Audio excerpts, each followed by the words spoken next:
جتنا ٹائم ہم social media کو دیتے ہیں، جتنا ٹائم ہم واٹس ایپ کو دیتے ہیں، اگر اس کا 0.5% بھی ہم دین کو ٹائم دینا، قرآن کو ٹائم دینا، تو اللہ کی قسم اتنی نالج گین ہوگی کہ آپ امیجن بھی نہیں کر سکتے۔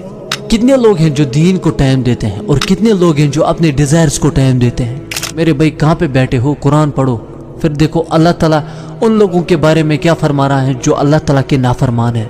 وَقُلِ الْحَقُّ مِن رَبِّكُمْ، اور کہہ دو کہ یہ قرآن اللہ تعالیٰ کی طرف سے سراسر حق ہے۔